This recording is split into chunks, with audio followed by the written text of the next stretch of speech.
travaille, le groupe 6 c'est santé dans la protection du paludisme. Le groupe identifie 3 variables. Dans un contexte où les inégalités persistent dans l'accès aux soins pour les personnes affectées par le VIH, la tuberculose et le paludisme, le CELEM, entendu par la communauté leadership, mobilisation s'impose comme une approche novatrice et participative pour améliorer l'efficacité des services de santé. C'est dans cette dynamique qu'un séminaire a été organisé en terre gabonaise pour renforcer l'engagement communautaire et institutionnaliser cette stratégie dans les politiques de santé publique.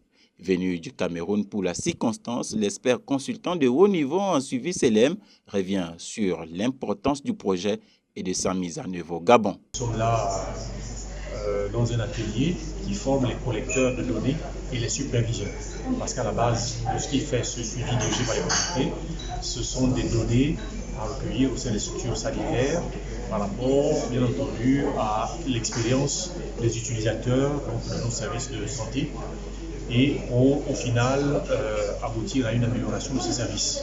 Donc le chargeur de programme est chargé non seulement de faire la formation, de veiller au contenu de la formation des techniciens, de veiller à ce que la mise en œuvre se fasse selon la feuille de route, en respectant justement la feuille de route. Donc il va aussi, quand les agents seront sur le terrain, le chargeur de programme aura aussi la responsabilité de suivre la collecte de données, parce qu'à un moment donné, c'est le chargeur de programme qui est responsable de la visibilité.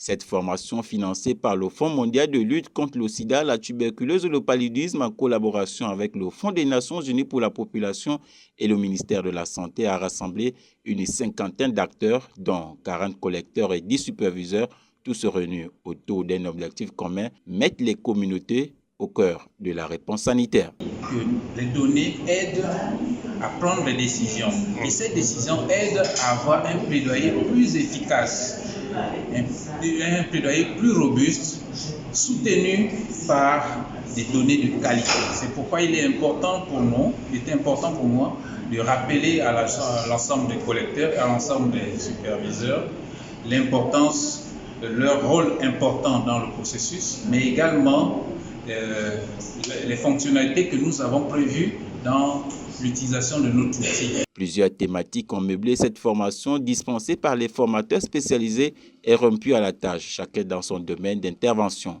Des ateliers pratiques ont permis d'explorer les différentes étapes du processus CELEM. Le CELEM améliore l'accès aux soins de santé. Le CELEM apporte des preuves quantitatives et qualitatives. Le CELEM est un mécanisme inclusif et participatif. La communauté joue un rôle primordial dans l'implémentation du CELEM. Le CELEM fait un suivi dirigé par les communautés. Le CELEM collecte des données, des preuves pour améliorer le système sanitaire. C'est que le CELEM n'est pas constitué du personnel de santé, n'est pas basé sur les préjugés.